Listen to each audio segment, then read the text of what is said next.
Good morning, student. Welcome to Mayank Mathmania YouTube channel. I hope you are doing well. Today we will discuss class 10th similar triangle chapter, in which we will discuss all about triple A similarity. Triple A similarity होता क्या है, उसको समझने से पहले आपको कुछ condition ध्यान में रखनी है। चलिए देखते हैं कौन कौन सी कंडीशन है। सबसे पहले मान लीजिए ट्राइंगल ए बी सी ये दे रखा है, ठीक है। अगर ट्राइंगल ए बी सी दे रखा है तो ये सिमिलर दूसरे ट्राइंगल के होगा जब कुछ कंडीशन आपको फॉलो करा दी जाए, ठीक है। ये थोड़ा बड़ा रखिएगा ये ट्राइंगल, ठीक। जैसे ये पी है, ये क्यू है और ये आर है, ठीक है। तो ए बी सी से बड़ा है पी क्यू आर ट्राइंगल, ठीक। तो ये दोनों ही ट्राइंगल सिमिलर कहे जाएंगे। कैसे पढ़े जाएंगे पहले देखिए, कहे तो बाद में जाएंगे, पहले पढ़े कैसे जाएंगे वो समझिए। जैसे ए बी सी ये आपका ट्राइंगल है, वो सिमिलर का चिन्ह ऐसे होता है, ये कहा जाएगा पी क्यू आर के, ठीक है। यदि और यदि, ठीक है, केवल आपका एंगल ए इसके बराबर हो, एंगल पी के, एंगल ए दिख रहा एंगल पी के बराबर, फिर एंगल बी जो है एंगल क्यू के बराबर, इसी तरह से एंगल सी एंगल आर के बराबर, ठीक है। क्या मैं इतनी बात कह देने से सिमिलर प्रूव हो जाएगा? नहीं बेटा, एक और कंडीशन आपको ऐड करनी है। वो कंडीशन है एंड, पहले तो एंड लगा लीजिएगा। वो कंडीशन है कि उसकी जो करस्पॉन्डिंग साइड है, जैसे ये वाला एंगल है, ठीक है, आपने पी के बराबर था, अब ए बी साइड के करस्पॉन्डिंग पी क्यू, ठीक है। तो A B upon P Q, B C upon Q R, ठीक है, और साथ में C A upon R P कह लीजिए, या ए सी अपॉन, इसे कह लीजिए आप पी आर, ठीक है। तो ये कंडीशन भी साथ में फॉलो होनी चाहिए। अगर ये 1 2 3 4 चीज फॉलो हो रहा है तो आप कहोगे दोनों ट्राइंगल क्या है, सिमिलर है। अच्छा, इसको लिखने का एक तरीका और समझिएगा। कल को अगर मैं कह दूं कि त्रिभुज ए बी सी यानी triangle A B C similar to Q R P, तो अब ये सारी कंडीशन बदल गई, ठीक है। और तब मैं क्या कहूंगा, तब कहूंगा एंगल ए जो है, ध्यान से देखिए, एंगल ए के साथ कौन है, क्यू है। तब एंगल ए किसके बराबर, एंगल क्यू के, ठीक है। यानी ये वाला एंगल क्यू के बराबर है, ठीक है। मतलब इसको ऐसे घुमाना पड़ेगा, ठीक। फिर मैं कहूँ angle B equal to angle R के बराबर होगा, angle C equal to angle P के, ठीक है। और सारी कंडीशन अब पलट गई है। जैसे ए के बराबर क्यू है ना, तो ए के बराबर क्यू है, तो अब ए बी चल रहा था, तो अब क्यू आर बराबर होगा, जैसे A B upon Q R, ठीक है, A B upon Q R. फिर देखिए बी आर के बराबर था, बी यहाँ था, आर ये था, तो बी सी चल रहा, तो अब क्या चलेगा, R P, B C upon R P. फिर यहाँ देखिए सी ए मतलब एंगल सी था, ठीक है, तो सी पी के बराबर था, तो ये चीज यानी हम लेके चले थे सी ए या ए सी, तो वो अब किसके बराबर हो जाएगा, पी क्यू के। तो आप समझ गए होंगे कि हमें अगर ये चीज बदल दी जाए तो कैसे उसको फेस करना है, ठीक है। ये छोटी चीज आपको ध्यान में रखना था। अब स्टार्ट करते हैं ट्रिपल ए सिमिलरिटी, ठीक है। ट्रिपल ए सिमिलरिटी में करना ये है कि 1 2 3 एंगल दिख रहे हैं, ठीक है, वो आपको इक्वल दिखाना है, साथ में ये साइड दिखानी है इक्वल, ठीक। फिर आपसे देखो एक और टोटल आपको 3 सिमिलरिटी मुख्य रूप से पढ़नी है। पहली सिमिलरिटी तो ये है ट्रिपल ए सिमिलरिटी, ठीक है। ए समरूपता जिसे हिंदी में कहते हैं, सिमिलरिटी, ठीक है। एक चीज और ध्यान रखना, ट्रिपल ए सिमिलरिटी अगर ये चीज दिखाया है तो ये भी दिखाना ही पड़ेगा। फिर आपका आता है ट्रिपल एस सिमिलरिटी, ठीक है। ट्रिपल एस सिमिलरिटी में क्या होगा कि अगर ये साइड दिया है तो ये आपको दिखा देना होगा। ध्यान से सुन रहे हो ना, ट्रिपल एस सिमिलरिटी में ये साइडों का रेशियो अगर इक्वल दे रखा है तो फिर मुझे ये दिखाना होगा। और एक तीसरी होती है SAS सिमिलैरिटी।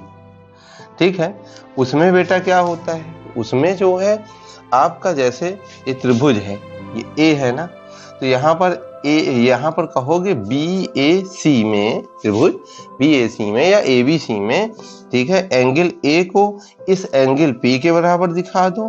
ठीक है, साथ में जो इस एंगल से जो जुड़ी हुई साइडें हैं जैसे ए बी, ठीक है, और यहाँ का कौन है पी क्यू, ठीक, और यहाँ पर ए सी जो है वो किसके, पी आर के। ठीक है, तो ए सी पी आर के बराबर दिखाना होगा। ठीक है, ये दोनों चीज करोगे तो ऐसे यस सिमिलरिटी होगी। ट्रिपल ए सिमिलरिटी क्या होगी, ये साइड का रेशियो इक्वल करके ये दिखाना होगा।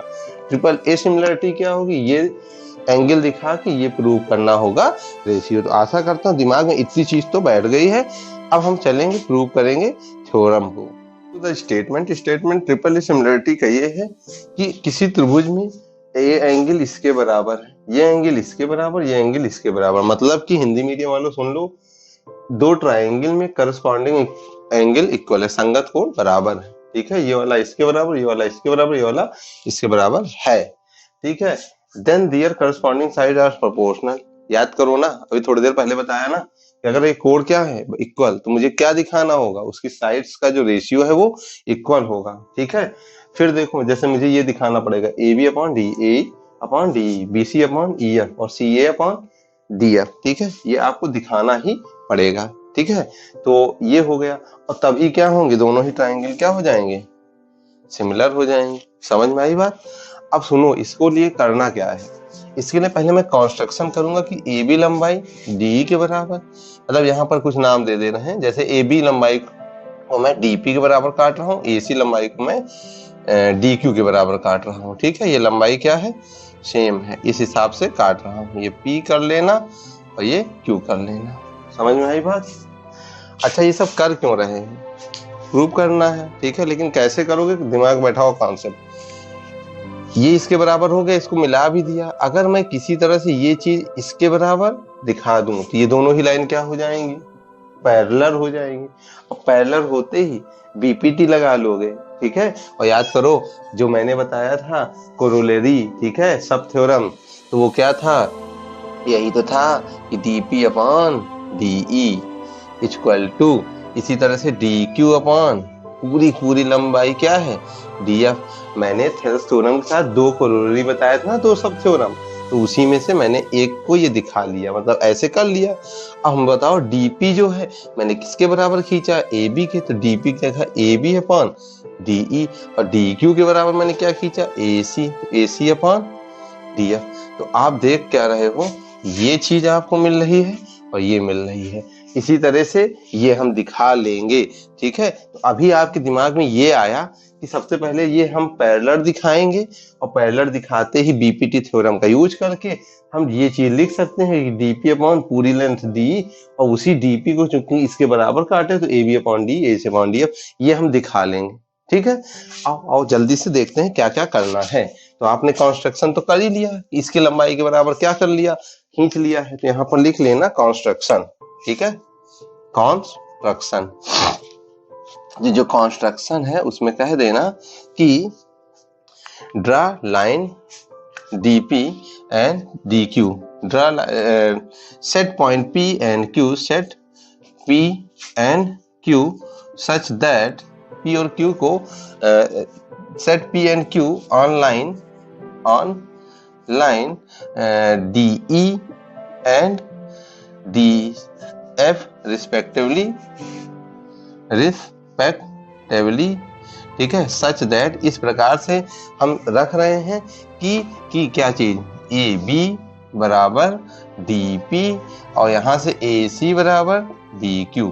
ठीक है, ए सी बराबर डी क्यू, ये इस हिसाब से हम क्या कर रहे हैं, ये लंबाई रख रहे हैं। ठीक है, ये लंबाई ऐसे और ये लंबाई इसके दोनों बराबर कर लिया है। ठीक है, अब हमारा एम क्या है बेटा, इसको इसके पैरेलल दिखाएं।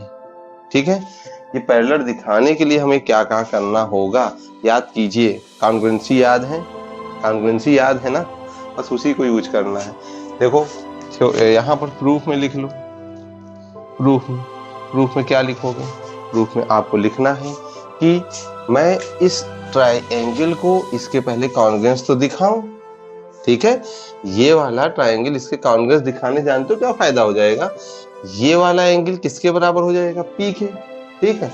लेकिन दिया क्या था कि बी वाला किसके बराबर है, ई के, तो मैं यहां से क्या कहूंगा कि पी वाला किसके बराबर हो जाएगा, ई के, बस समझ गए ना। और उसी से अगर ये एंगल बराबर, ये दोनों लाइन क्या होगी, पहला मैंने कहा मैंने यही तो कहा कि पहला हमारा एम क्या है, पैरेलल लाइन दिखाना।